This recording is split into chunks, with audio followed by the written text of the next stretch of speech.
Well, hey everyone. I know it's been a while since I've posted an update video. That's kind of the name of the game around here these days, it seems like. And I apologize for that, but I thought I'd post an update video and show you how I ballast track today. First off, I've done a little more scenery work here on this mountain. I've got ground covered down, some shrubbery type stuff. And I've got some touch-ups to do here. The glue mixture washed some of it away, like right here when I was soaking it with the glue mixture. I guess I didn't have it wet enough. And so I need to do some touch up there with it. Probably hide some of that with some coarse shrubbery or something, but that's done. I got it done down here as well. Now I have to make a whole bunch of these trees to go up here. So that'll be a project for another day. I have also done a little weathering. I don't know how well you can see that on the bridge here. This is a 3D printed bridge. Did a little weathering on that, and did a little weathering on the abutments. Got them a little more permanent. Has some touch-up paint work to do, like right here where I scraped the plaster, getting the bridge in and out of there to weather it. That was a trick. Always weather your bridge before you put it in place. Lesson learned. And then a little scenery work here along the outside edge here of this track, and I ballasted this track. And got that all done. Interestingly, while I did it all at the same time, and I glued it all at the same time with the same mix of glue, this side just seemed to go just a little darker. I don't know what's up with that. Maybe as it finishes drying. It's been drying for about a week, so I would think it was dry, but we'll see. But oh well, maybe it's just a shadow or something. But anyway, got that done all the way down here and all the way around the end of the peninsula here to the tunnel. I did some paint work on the upper part of this mountain. This was all still white plaster. I just kind of got carried away and did it before I kind of knew what I was doing. I messed up a little bit down here because I was putting just this tan undercoat up here where I was going to put ground cover, and I kept going before I realized, wait, I want that to look like rock. So it doesn't look quite the same because this has got a latex paint under the washes. But I think once I get it scenic, and I want to do another dark wash coat on this and some things like that, I think it'll look all right. In the grand scheme of things. One other thing I've done is I have finally painted this piece of track that I put in here for the coal trestle. I painted it and actually got it glued in place, got the bumper glued in place. I had not done that, so I got that done as well. And I think that's all of the scenery work I've finished lately. But I wanted to show you how I ballast track because I've come across a technique that really saves a lot of time, and I thought I would share that with you all. So let me get set up for that, and we'll go over to the bench and take a look. When I was a teenager, about 12 or 13 years old, I got an HO scale Tyco train set for Christmas, and my great uncle Earl Howell, who was a model railroader and an engineer on the Union Pacific, brought me a box of model railroader magazines. And this is one of those magazines from January of 1978. It's a little worse for wear because when a 12-year-old kid goes through model railroad magazines over and over and over again, dreaming about that dream layout, they get a little worn. I've lost the cover to this one; it's torn up. But I remembered in this issue of this magazine, and I didn't remember the date. I had to go back and research and find it. But in this issue of Model Railroader, there is an article, Track Ballasting Made Easy.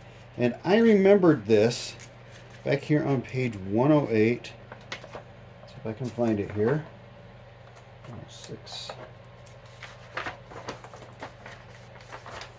There is a small article about track ballasting made easy.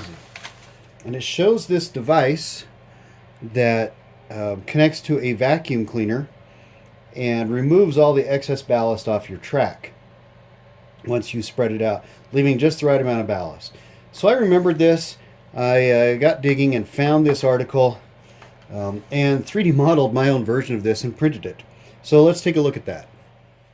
Okay, so this is the basic setup. This is the main tool that collects the ballast, vacuums the ballast off the track. And the ballast goes through this tube, down through this long tube, and collects in the bottom of this Pringles can. And then this is the fitting for your vacuum cleaner hose. I modeled this specifically to fit an adapter on my shop vac. I can put the dimensions of that in the description of the video. And then this slides, it's a little stiff, but that slides to allow some airflow to escape, to kind of control the airflow of your vacuum. I found it works best with the ballast I'm using to have it just darn near all the way closed. So that's the basic idea of it. I did model this in both HO and N scales. Let's take a look at this in action. We'll go over to a section of the layout that I want to ballast some track, and we'll give it a shot. Okay, so we're going to ballast some track here. This is over by the Lars Farm area of the layout. I like to use this express scale ballast from Scenic Express. One, you can get it in a really, really fine grind. It's real rock, and you can get it in a really fine grind so that it doesn't look oversized. I've seen a lot of ballast on N-scale layouts that looks too big, and when you think about how big a human head is in N-scale and compare it to your ballast size, and I like this. And the other thing I like about it, where it's real rock, it doesn't float on your Scenic glue as easily as like the Woodland Scenics that's ground walnut shells.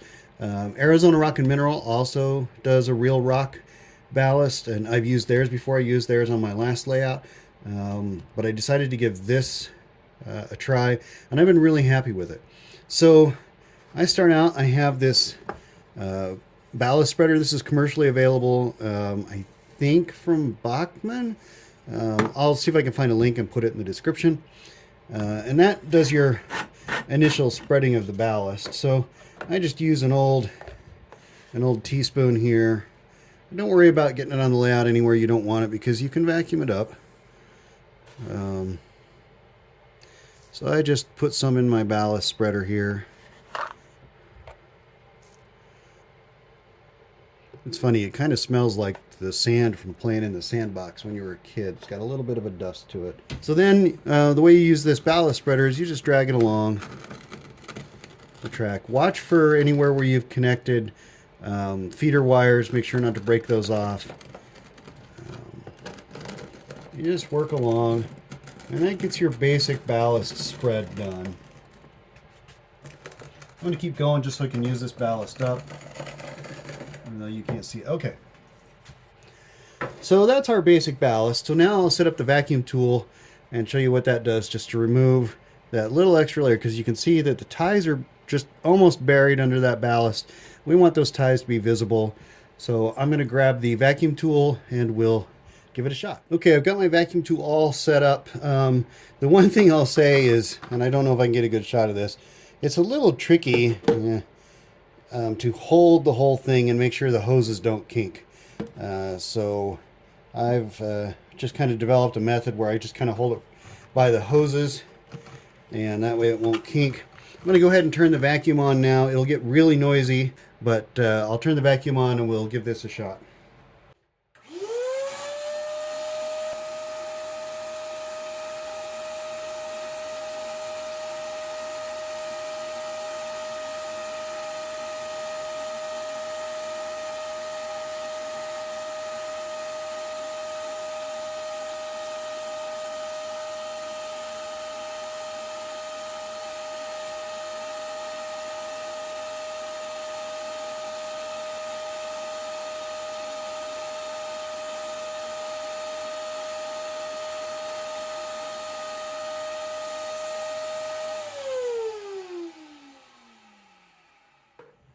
Okay, you can see that now just the right amount of ballast has been removed from the track. All the ties are visible. There's nothing up in the web of the rail. There might be a granule here and there on the ties, and you can go through and clear those off with a small brush or something. Or just, you know, after your scenery cement glue dries, you can go back and scrape those off the ties with an X-Acto knife or something. And I wanted to show you that inside the Pringles can is all the ballast that we removed, so we can put that back in our ballast container and use it again. So there's very little waste this way. So now I can apply either wet water or isopropyl alcohol to pre-wet the ballast and then put my scenic cement on. So let me get set up to do that, and we'll do that. So for this small section, I'm going to use 91% isopropyl alcohol to pre-wet it. I think it works just a little bit better, at least in my experience, than wet water. Wet water, I remember when I was learning all about scenery work and I read wet water. Well, water's already wet. Well, wet water, if you're not familiar, that's water that's had a wetting agent added to it to break the surface tension. So a good solution for that is just a few drops of Dawn dishwashing detergent. And I have some wet water mixed up here. I put enough Dawn in it that it's actually a little bit blue. But I think for this one, I think the alcohol works a little bit better. If you're doing a large section, I would probably use the wet water because the alcohol fumes can get to be quite overwhelming. But you can see that by using the alcohol, it wets that gravel, the ballast, and not a grain of it really floats or moves. And that way, we've already broken all the surface tension. So when we put the scenic cement on, which we'll do here in just a minute, it won't wash any of it away, and it won't puddle up or float, which is the worst. When your ballast floats on your glue, then it gets up in the web of the rails, makes it hard for trains to run, it gets on the ties and doesn't look realistic. So doing this, pre-wetting it, really helps with that. These pipettes I got off of Amazon. I'll see if I can find a link to those. I bought them a couple of years ago. Put that in the description. You get like 100 of them or something. So it's great for scenery cements, things like that, because they're pretty much disposable.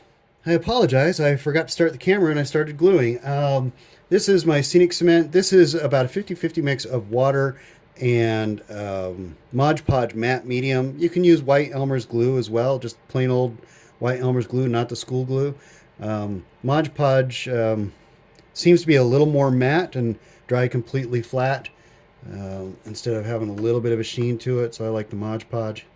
It's a little bubbly. I put a little dishwashing detergent in it too to help wet it.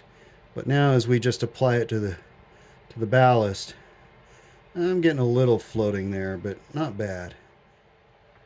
And again, some of those granules might float up onto the ties, and I'll just remove those once the glue dries.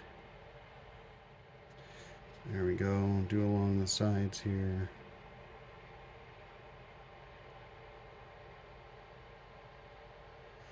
And that is basically how I ballast track. The vacuum tool that I've 3D modeled, I actually have that up on my Thingiverse for free download. You can download it and print it yourself if you have a printer, or if you know someone who has a printer. A lot of public libraries have printers now. You can go print stuff at your public library for basically cost of materials, which I'll be honest with you is very, very economical. You could probably print one for a couple of dollars. I used to, and if you're familiar with my channel, I used to have some of my 3D models up on Shapeways that you could actually order, and Shapeways would print them and ship them to you. Shapeways has closed up shop, so they're no longer available, and that service is no longer available. And I don't want to get into the business of 3D printing objects and selling them. I just don't have the bandwidth for that. So I'll put the models up on Thingiverse for free download, and if you know someone who can print them for you, or you can print them, feel free. I don't know if the adapter that fits on the vacuum will fit every vacuum. It fits my shop vac, which is a rigid from Home Depot. But that's it. I'm going to go ahead and finish gluing this section of ballast down, and we'll see you next time.